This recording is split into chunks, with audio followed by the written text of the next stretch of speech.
A young customer once asked me, "What is marriage like?" And I thought about it, and I told him, marriage is like a puzzle. You have to figure out how to put it together and how to keep it together. And some days it's not going to be easy. March makes 30 years with my lovely wife.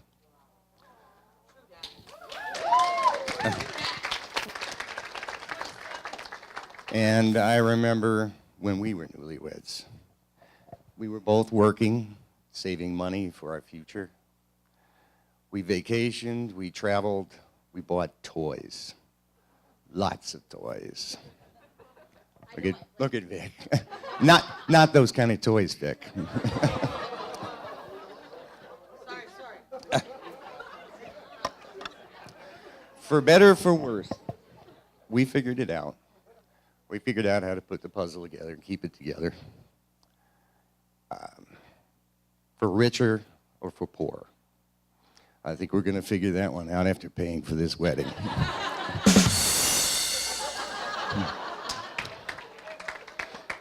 In sickness and in health.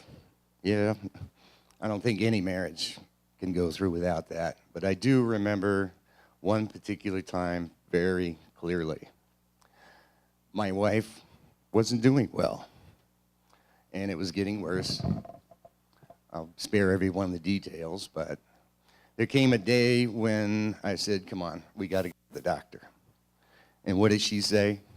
"No, I'm fine."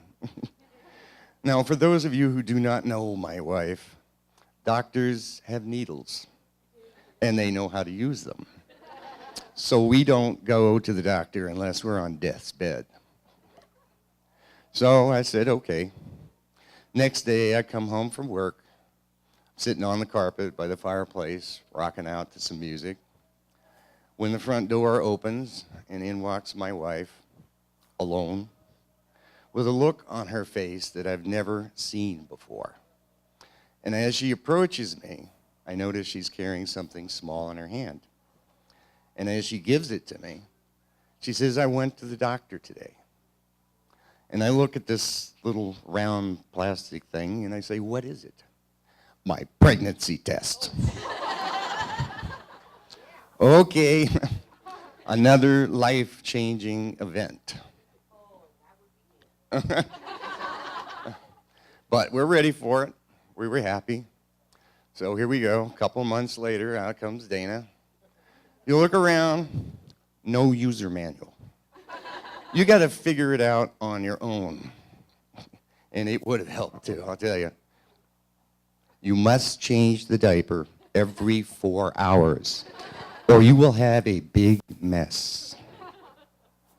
Oops. "Honey, can you change the diaper? I got to go mow the lawn." Guy's got to do what a guy's got to do. But we move along the timeline. Now it's just before Christmas, and it's a beautiful day outside. I'm in the garage, open, working on my bench, when I hear a car door close behind me. And as I turn around, I see Nick walking up the driveway, alone, with a look on his face I've never seen before. And as he approaches me, I notice he's carrying something small in his hand.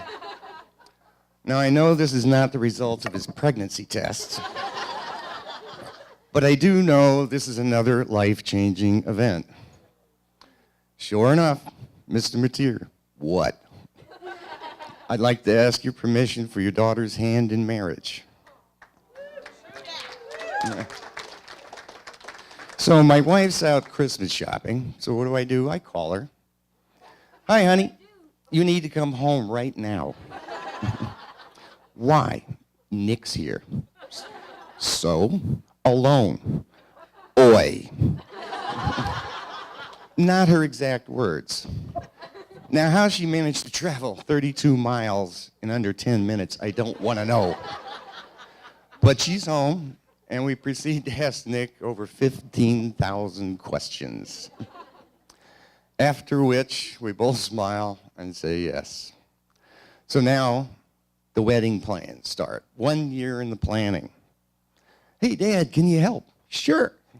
They like my ideas. They don't like my ideas. I'm on the wedding committee. I'm off the wedding committee. Just before the wedding, I handed Nick an envelope to keep. I'd now like him to stand, open it, and show everybody what I gave him.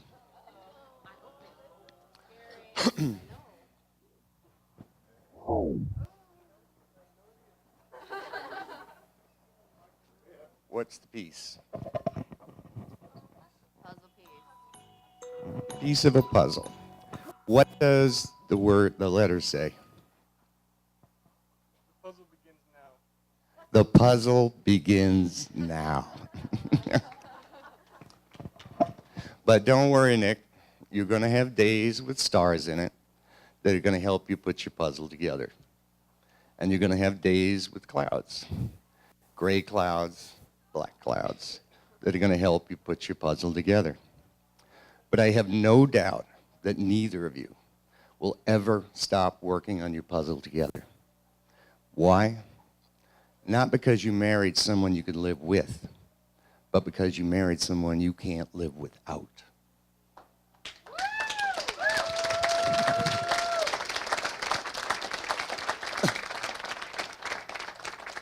Now, to help you out a little bit with your puzzle, it's important that you see each other's developmental stages. So with that, we have a video. Are you ready to roll? All right, Nick, this is what you picked behind door number 1.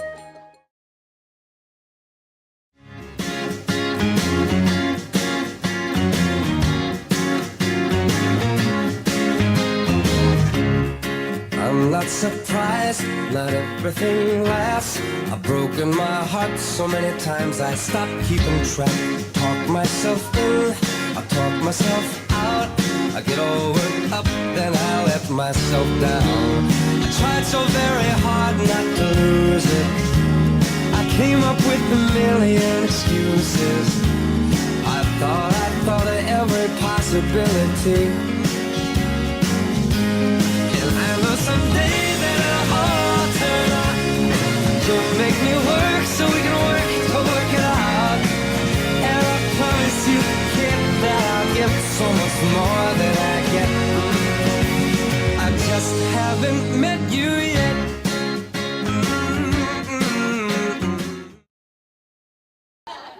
I think you married Dr. Dolittle. Because a lot of people don't know, there was one picture in there where she's lying on the carpet with this lizard.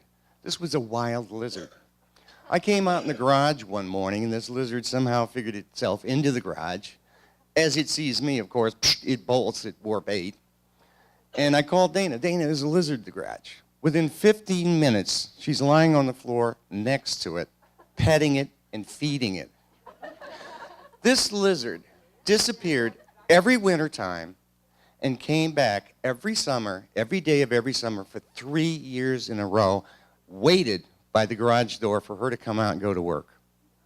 That's Dr. Dolittle. All right. The next video. Dana gets to see Nick's development. Are you ready? All right, for the last part of my toast, I wrote it down because I wanted to make sure I got it absolutely right. I can't even read it. Last time. Nasty getting old. Dana, you have been truly blessed, for you have found your soulmate, a man who is as honest can be, a man who is as brave can be, a man who is as... hell, Nick, I can't read your handwriting.